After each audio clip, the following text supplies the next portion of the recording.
The Tekken 8 tutorial is very limited, but does a good job at giving you base fundamentals to learn as a beginner. But if you as a player is looking for something to build a better foundation and become a better player, in this video we'll be giving you 10 tips and information to actually grow yourself in Tekken. I'm Bully FGC, and let's get straight up into it. Tip number 1 is don't worry about being fully optimal in every single combo. Do not worry about every single combo. I've been told this by friends who actually play Tekken and high level players, is that when it comes to learning Tekken, you do not want to stunt your growth just by worrying about being the fully optimal version of yourself that you need to be, or that you're going to get to soon. You just don't have to rush it automatically. It will stunt your growth because you'll be focusing on the combo, right?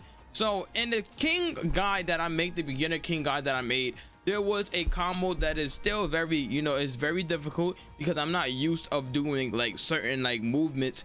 I'm Dragon Ball player, COD player, Street Fighter player. I'm not a full-on Tekken player, right? So the combo is this: I hit down forward 2-1. It have to be a counter hit.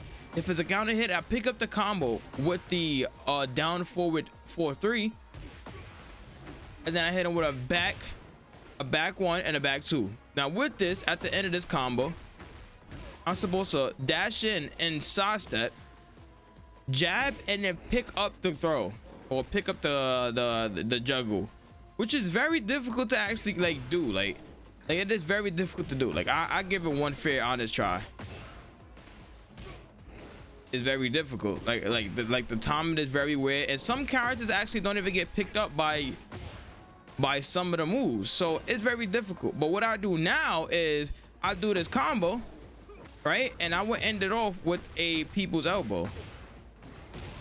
That's 72 damage. That's a free 72 damage. They cannot wake up and hit any option that actually hurt me, because if they do that, punish, and now they holding what, another 70, literally 140 within both combos. If they was to actually press a button, they would just get punished and they would get hit by that. Not stunt your goal by trying to be fully optimal. It's about getting a combo or getting a BNB enough to actually do enough damage, so that way that it can put you in a good spot. Tip 2 is hit confirming. Since we're on the topic of offense, I might as well just stick onto the offense before we get into everything else.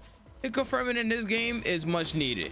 If you do not hit confirm the right way, or put yourself in a good predicament when you really need it the most, you would get cooked. You would get fried. People would jump up in your combos. Some people wouldn't even be scared to actually, hit you with certain things. So in this game, when it comes to certain punishes and punishments, the main thing that you have to think about is your 10 punishments, right? What I mean by 10 is 10 frames. So my jab is 10 frame. I could hit that. I have other, I could do that. Is worried about your 10 frame punishments, so that way you actually know if somebody is -10, I could just jab, I could do that, I have options, just in case the time presents itself. I know I'm able to go into other options. You need to also worry about your 12 frame punishments. So this move is 12 frames. So if it's on punish, I won't actually get a counter hit. It'll just be punish, but it would do a lot of damage. So I'll just show you how the damage without the juggle. So there we get hit. I'm +5, so that means I could go for a jab.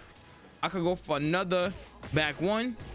I have a lot of options. A lot of options when it comes to that, right? So my main thing is just hit confirming. You just have to hit confirm and put yourself in a good position. If you are hit confirming into a button or ending off with a button that leaves you negative, do not be pressing that button. Do not end up with that button. That is what you don't want. You do not want to put yourself in a predicament to where you are negative like that. Why would I do that? If I'm not getting heavy damage off it, why would I willingly body slam on somebody and I'm the negative one? It wouldn't even make sense. Do not be doing that. Just hit confirm and end off the combo with something that leaves you plus, so that way you could do okay and get more damage. Now tip number 2 is to actually watch your replays and go inside training. Now what a lot of people don't really know is that in Tekken 8 we have the best, in my opinion, the exact best training mode features ever to ever live in a fighting game as a whole. What you are able to do inside this game, right, is you are able to not only take charge of your character in the same situation, they give you tips above. So look, high moves you conduct under this move can be punished after evading it with a crouch, right? Now what move are they talking about? We're gonna go back a little bit. Where was the tip at? The tip was at 39 seconds. We're gonna go here. Now what moves was they talking about? So they want me to duck that, right? We gonna try. That hits middle, and then we have to duck it, right? So let's try to do that. Let's try to do that. Now what we're gonna do is press L3, right? All right, we block. We gonna block and then duck. Okay, you see that? Yeah, I see that, right? So we're gonna retry it again, but this time we're gonna try to hit him with a launcher. We gonna block. Oh, that's very difficult because I forgot he punched twice. All right, we gonna block, launcher, punish, and then wait, there's a wall right there. That's kind of weird. That's kind of weird that the wall is right there. But you see that they gave me the tip to block and duck, which is not hard. It just I'm just getting punched while I'm just waiting for the move. Punish. It says punish right there, so that means that he is not safe. Now I could go for a lot of things, I could do a lot of things, but that's just my whole entire point. I could return back to the replay, right? See situations like I bet I was +2, I was able to throw out a move. I should have threw out something like a mid. My quickest mid was probably like down 1-4. I think it's like 11, maybe 12 frames. I don't know, but I know it would have had beat one of his jabs. And look, they show me I'm -5. I am +9 in this situation. I cannot do nothing. He gave up his turn. One thing I have to also tell y'all is that if you are plus, I think it is 1 to 3, you're safe. If you are 6 to 9, you gave up your turn. If you are 10, punish. 12, punish. 12 to 15, punish. All of those is punish. -11, punish. You are punishable. But my thing is just this is just amazing. Like this training mode is just amazing. Like it is amazing. Maybe I could go into my next tip. I don't have a tip this round. Maybe there's another tip that I can show y'all. This could be punished by ducking something. What are they talking about? I flow charted that too much. They want me to duck that. So we're gonna try to duck it. We're gonna try this last one, and we're gonna to the next tip. Ooh, so it's high. It's high mid. Ooh, why is it not letting me duck?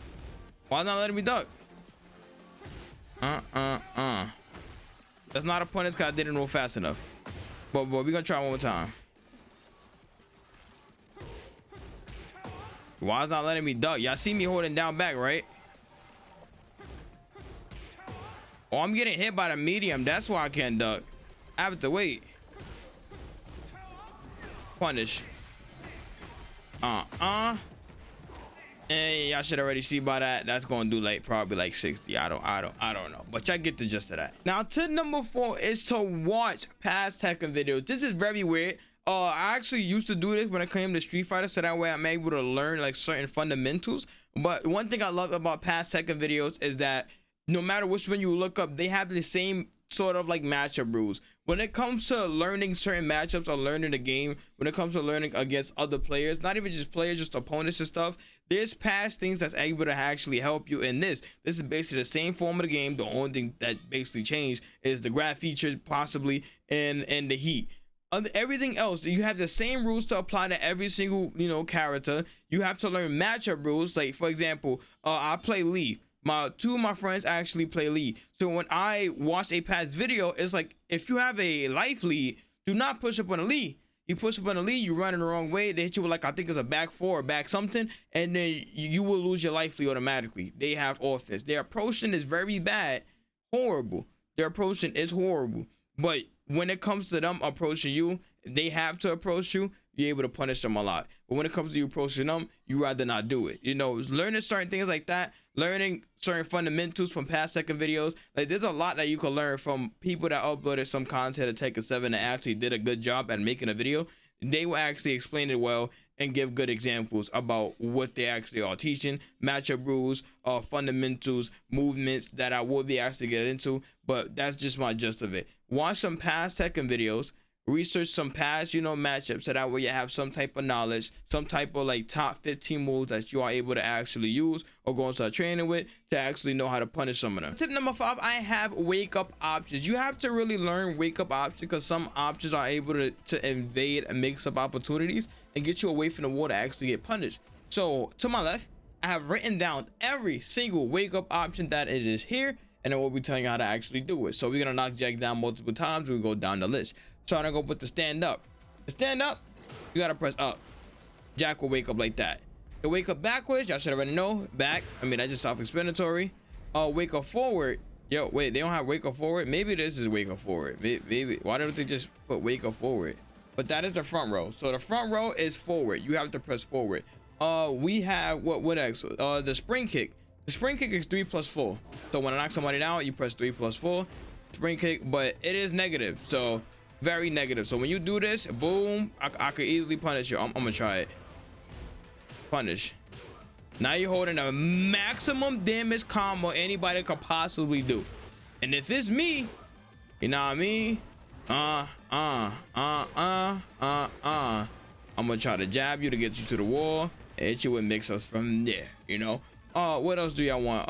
The side roll front. I mean, not front. What is that? Left. So for the left, we gotta do down 1. To roll back to the background though, we have to do 1. You know, you wake up like that. And then we have 2 kicks. We have a wake up medium kick, which is 4. And then we have a wake up low kick, which is you just press 3. Right? The recovery kick is down plus 3. And it is also like a roll into like a jaguar pounce. That's really weird, but they don't really have it here. Maybe this is it. Maybe this is it. Nah, this is not it. But yeah, that is pretty much all the wake up options. Learning the wake up options will actually, in just lavish situations, will help you get out of certain predicaments and certain mix-ups, so that way you don't have to eat like multiple mix-ups off wake up. Like, I'm telling you, labbing that out, perfect. Beautiful tip. It's beautiful. Pause. So for the 6th tip is actually to duck highs. Now, in certain predicaments where you're not able to actually block, or you're just scared of blocking, right? Maybe I can set the opponent to actually do something. So I'm going to record after blocking. Record. Boom. Oh, that's a medium. Hold on. No. Record again. Record again. Right? Nah. Yo, bro, I haven't mean to be doing all that.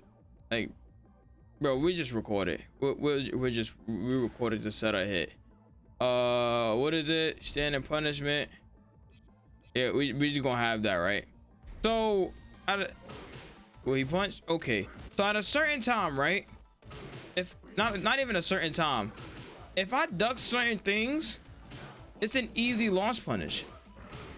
Like it's basically an automatic. Look, it's an automatic call out. If you know somebody doing a high, boom, boom, boom, boom, boom, boom. All right.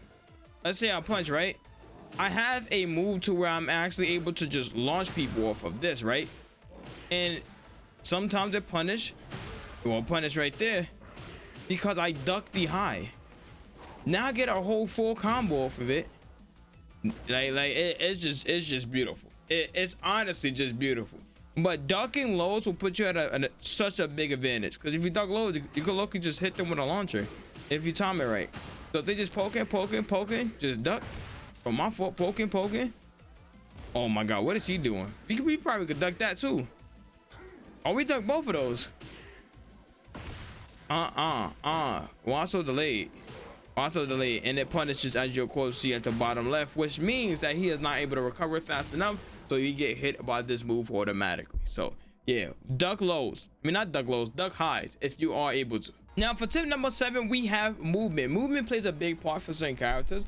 King actually have a wave dash that is very difficult to actually implement inside the game, because you have to do forward, down, and then quarter circle like a regular crouch. But some characters like the Mishimas, to where you actually need to learn like wave dashing, is difficult for me because I haven't played Kazuya in a minute. But my wave dash is not really that bad. I could do like 2, maybe like 2. And then after 2, I ain't gonna lie, my thing is clip. It's clip. My fingers, the muscle memory, man. The muscle memory. I only got 2 because King can only do 2. After 2 is GG's. I honestly can only do 1. That's why my first one is so perfect. Cause King can only do 1. A normal wave dash. So I was just like, okay, you know, it's just time to stop wave dashing, you know. But wave dashing plays a big part. Also, Korean back dashes also plays a good part. I don't know why my button is not working, but you know, my stick is cruise. My D-pad is cruise, my fault. So movement plays a big part for like the Mishimas mainly because they wave dash into like 50-50s where they could go low or high or that punishment training, bro. I don't want no punishment training, bro. I was just like just showing like, come on, bro. But yeah, it's just the main thing of just learning. Yo, bro, I don't. Please, bro, leave me alone, bro. Not set, please, bro. Please, but never mind, bro. But yeah, it is very usable. You need to learn movement to it. If you are put in a certain situation, you could just wave dash underneath a low or something and hit the maximum combo, or you could like weave a move, or you could like sauce up the right way. Learning movement and learning when to actually use movement, I will make a video on that in deeper guides and when I actually learn more about it, because I don't want to give y'all false hope, false narrative, when I can really come out with a video to really help y'all. Eighth tip is to actually block. A lot of people don't really block in this game. They just go at LTG would say Borog. I call people apes when they play like that, because if you really look at Donkey Kong and or the gorilla from Rampage, if I really know about that game, that's an old school game. I am not old. That is GG's. They just hit him hard, hit him punch, going crazy. And then when they start pressing a little bit too much and they get punished and all this other stuff happen to them, they just get discouraged and not want to play the game no more, which I don't really understand. You know, they don't really try to learn the game. They just try to use basic house mechanics that used to work on their cousins and stuff, and don't try to learn the game, don't try to block. Plus, in this beautiful version of the replay system that we have, we're able to actually lab multiple things. So when I block certain things, as you can see, I just hit him with a down, what is it, a down, you have to be crouching to do this, a down forward medium punch, not medium punch, my fault. I play a lot of Street Fighter, or I'm just used to like saying Street Fighter and then Dragon Ball, but a down forward 2. With that, he's -14. And since I know he's -14, now I know just stop doing that move, only do the move when I duck a low. This is another situation for blocking. At first, I never used to punish this move. Then I started blocking. Started realizing, okay, he's able to go for another option, right? If he go for another option, if I hit him directly when he do that, like launch or flip. If you go for another option, I'm able to duck. On reaction, I could just duck. I could duck, launch him still. So I have options, but now I know that blocking plays along, like it just goes along with it. It's a long game. It's honestly a long game. But yeah, it's beautiful. Look. He's blocking. Now so I know he did that. He was +14.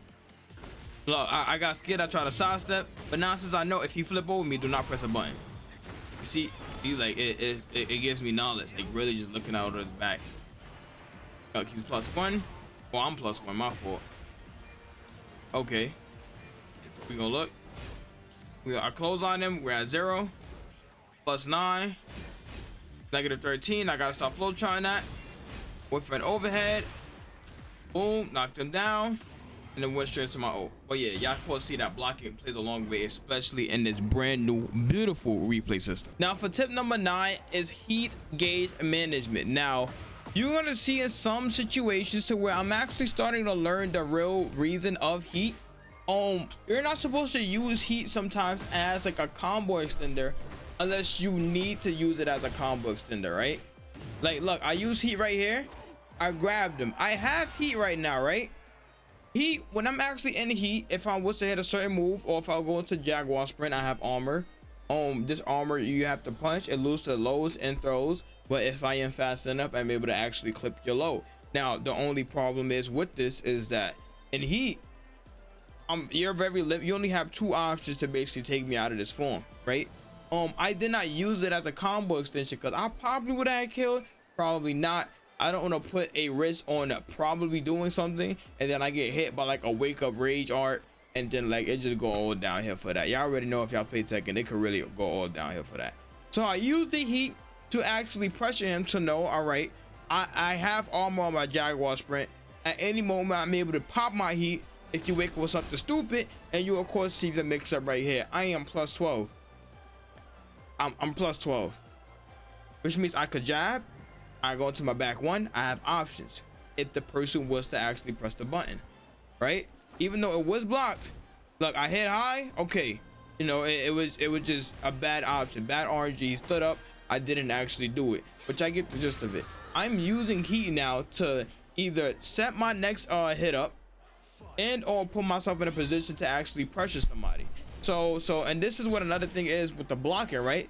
The blocking also ties into this, because you'll of course see in the beginning of this round with the blocking, when I go back inside training, I'm gonna know this is automatically negative. Like I could just back 1-2. I could back 1-2 now, and this GG's. So we could even go back into this, right? Go back into this, right? How I control this? How I control? Can I go back just a tad bit? Can I go back to the beginning of the round? Let me do this. Let me do this. So I'm going to control right now. I could pop heat if I want, put myself in a better predicament, you know, RNG, grab, you know, etc. So that's why the training mode is so good, which I get the gist of it. Use your meter management instead of just extending for a little bit of damage. Use it more when it comes to just like setting yourself up. You rather set yourself up for 8 times more damage or more opportunities than set yourself up for like 10 more damage. Like, you don't want to do that. It's very skilled if you use it mid combo, and it is very skilled. But if you can use it to mix up and set yourself up to actually go for a kill, like it's very beautiful. Tip number 10 is to use different characters to learn different aspects of the game. Now, I learned King. King is he's a very stand ground type of character. This character have a lot of RNG. You have a lot of mix-ups in terms of just grabs, to where I'm able to actually, you know, learn different grabs and stuff. And what made me better and easier to actually learn King was using Kazuya in the demo. Now, even though I don't really remember all the optimal punishes and combo starters with Kazuya, because I forgot most of them, when it comes to just learning the aspect of counter hits and high lows, Kazuya basically taught me that. He taught me how to stand ground. Now, with playing more Kazuya, every time I play more Kazuya, it's like I get better with King. Because not only can I stand more ground, when I pop up in certain situations like the Jaguar step or like the throw, I know I'm able to mix up. And it helps me actually learn. Like, Kazuya made me learn to read characters. So now if I'm able to read a character or read a player, it helps me better for King, because if I know you're going to automatically press a certain button, I'm going to make sure I throw you with something that is the opposite button, or 1+2. You know, it's the same thing as Street Fighter, to where I was having a very big problem when it came to playing Street Fighter, when it came to playing Luke, because I was very autopilot. And when I went over to Cammy and started making Cammy, that actually taught me how to counter hit. It taught me spacing. It taught me lockdown things. It taught me so many other things. So when I went back to Luke, I was playing way better with Luke than when I was playing previously. So learn a different character, like, you know, or just play a different character. You don't really have to fully learn them. It's just the fact of just have a character to where you're able to actually build on a certain aspect or archetype of the game. It's just to have fun. It's just have fun with the game. If you're not having fun with the game, you're not going to enjoy the game. Don't try to stunt your growth trying to be amazing pro player. You're not going to get there as fast as possible. It's more so about learning the basics, build a foundation, and then build everything up. You'll realize all your problems the more you actually play the game. If y'all made it to the end of the video, make sure y'all leave a like if this helps, subscribe if this helps, and also hit the notification bell if this helps. And if you want to be featured in the video, make sure y'all follow me on Twitter, KingBullyYT, and DM me your best customization to be featured in a video. Other than that, like I said, leave a like, sub, notification bell if y'all actually enjoy. Comment down below if you have any questions. Other than that, I'll catch you on the next one.